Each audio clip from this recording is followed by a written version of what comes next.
Existen dos formas básicas de llenar un volumen con átomos. La primera es de forma ordenada, es decir, que cada átomo tiene una posición prefijada y que si yo observo en una dirección, a una misma distancia, voy a encontrar el mismo átomo.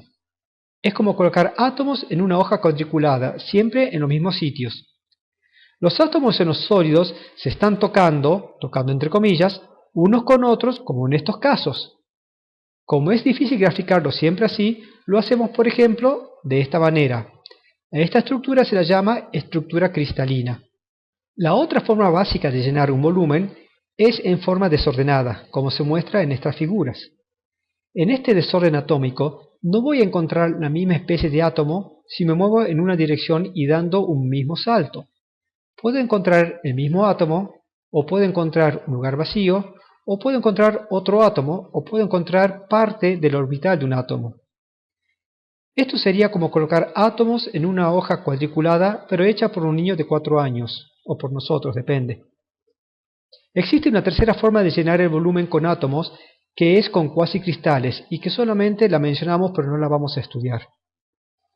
La forma ordenada de llenar un volumen tiene 14 y solo 14 posibilidades. Se llaman las redes de Bravais o 14 tipos de cristales. Cualquier otra forma que yo elija para llenar un volumen que no sea estas 14 formas o una combinación de ellas, va a resultar en algún tipo de desorden. Si hacemos una analogía con la superficie, vamos a ver que existen ciertas figuras que pueden llenar una superficie sin dejar huecos. Por ejemplo, algunos triángulos, cuadrados, hexágonos, rombos, etc. Y otras figuras que no logran llenar completamente el espacio, como por ejemplo pentágonos, octógonos, etc. Lo mismo ocurre en el volumen, en donde solo 14 figuras geométricas pueden llenarlo perfectamente, y son estas 14. Las más simples son la cúbica centrada en el cuerpo, que tiene un átomo en el centro, y la cúbica centrada en las caras. Las 6 caras de este cubo tienen un átomo en el centro.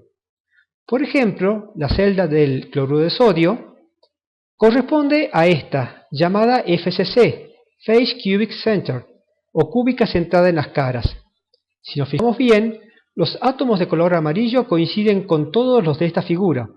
Por otra parte, los átomos rosados también coinciden con los átomos de una FCC, nada más que están desplazados de la FCC original. La red hexagonal compacta, que es esta, es un caso particular de la hexagonal simple. Son dos hexagonales simples desplazadas una de otra como muestra la figura. De las 14 redes de Bravais, nosotros solo tenemos que acordarnos de estas tres. La BCC, que sería Body Cubic Center, la FCC, que acabamos de ver, y la hexagonal compacta, HCP. Estas tres redes cristalinas son las que utilizan la mayoría de los metales. Aquí las tenemos nuevamente separadas del resto a las tres redes cristalinas que utilizan la mayoría de los metales. Por otra parte, los cerámicos también utilizan estas tres redes. Por ejemplo, acabamos de ver que el cloruro de sodio utiliza la FCC, pero no es lo común como en los metales. Los cerámicos utilizan las 14 redes de Bravais. Incluso hasta estructuras complicadas como esta están confeccionadas a partir de algunas de estas estructuras. Por supuesto, el diamante también. Bueno, esta es la forma en que solidifican generalmente los metales y los cerámicos. Solidifican o cristalizan porque al solidificar forman cristales. Solidifican con varios de estos edificios cristalinos, como se llaman al conjunto de cristales, o más comúnmente granos. Lo veremos a continuación. En el estado líquido, los átomos están desordenados, no forman cristales. Se dicen que son amorfos, que no tienen una forma ordenada de acomodarse los átomos. Supongamos que tenemos un metal que comienza a solidificar. Aquí tenemos el líquido, que es un amorfo, y aquí tenemos 1, 2, 3, 4, 5, 6, 7 granitos que comienzan a solidificar, a cristalizar. Si bajamos más la temperatura, esos 7 granitos van a crecer más y comenzarán a chocarse unos con otros. Bajo aún más la temperatura y ya están todos los granos formados. Y en donde hacen contacto unos con otros, en esa región que está desordenada, porque los átomos de esa región no pertenecen ni a uno ni a otro grano, se llama borde de grano. Finalmente, si vemos este metal al microscopio, vamos a tener esto. Los 7 granos ya sólidos y estas líneas que son los bordes de grano.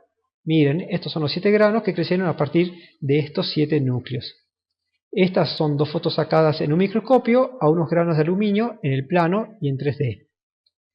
Tengan en cuenta que estos 7 granos son todos del mismo edificio cristalino. Así, por ejemplo, en este caso, son todas celdas BCC, nada más que cada edificio cristalino tiene una orientación distinta. ¿Puede haber granos con distintos edificios cristalinos, por ejemplo, FCC y HCP? Sí, puede haber, pero eso sería complicarnos ahora. Por ahora, pensemos que son todos una misma estructura cristalina. El hecho que los metales y cerámicos estén formados por cristales es lo que les da formas afacetadas a algunos minerales. Aquí tenemos algunos ejemplos. Hemos visto cómo se acomodan los átomos en los metales y los cerámicos. ¿Y en los polímeros? Los polímeros son largas cadenas de monómeros. Las cadenas, formadas fundamentalmente por carbono e hidrógeno, están unidas con enlaces covalentes. Aquí arriba tenemos los monómeros unidos y aquí abajo cómo se representa esta cadena. Las cadenas entre ellas pueden estar unidas de dos maneras. Solamente a través de enlaces débiles de puente hidrógeno, como en este caso, o también pueden presentar de vez en cuando una unión covalente entre las dos cadenas, como en este caso. La unión se hace a través del átomo de carbono. En el primer caso se llaman polímeros termosensibles, es decir, que son sensibles con la temperatura. Y en el segundo caso se llaman polímeros termorresistentes o termoestables. Uno puede darse cuenta que, si bien cada molécula tiene un orden, la cadena en sí está desordenada. Aquí tenemos ejemplos de 4 polímeros, 2 termosensibles, en este caso vemos las cadenas desordenadas, pero en este caso vemos que en ciertas regiones las cadenas se ordenan de manera tal que existe un patrón cristalino. Este polímero es parcialmente cristalino, mientras que el anterior, este es amorfo. Un polímero termorresistente con varios enlaces covalentes entre cadenas, los puntos rojos representan los enlaces covalentes, y un polímero con unos poquitos enlaces covalentes entre cadenas. En este caso se trata de un elastómero, que es la goma o el caucho. Finalmente, en la última diapositiva, llegamos a los vidrios. Los vidrios son amorfos. En el ejemplo de la figura tenemos una estructura de óxido de silicio perfectamente cristalina y se llama cuarzo. El cuarzo es cristalino. Vamos a ver mejor cómo es la red de cuarzo en 3 dimensiones. Tiene esta forma. Cada silicio está unido a 4 oxígenos. En este caso, el oxígeno estaría aquí arriba o debajo del silicio. En cambio, cuando el cuarzo se hace amorfo, ya no es una red perfecta, se hace vidrio y se llama vidrio. Aquí abajo tenemos 2 tipos de vidrio. Un vidrio de sílice o simplemente sílice amorfa y un vidrio de sodio. Vidrio común, vidrio de frascos o de ventanas, por ejemplo. Los amorfos, cuando se forman, no tienen bordes de granos como los cristalinos. Un vidrio es como si fuera un solo grano desordenado. Lo mismo ocurre en los polímeros. Incluso si los polímeros presentan una estructura parcialmente cristalina, se puede hablar de tamaño de grano, pero en un sentido distinto al de los cerámicos y de los metales, porque esencialmente esos granos están unidos por las cadenas y no separados. Fin del tema.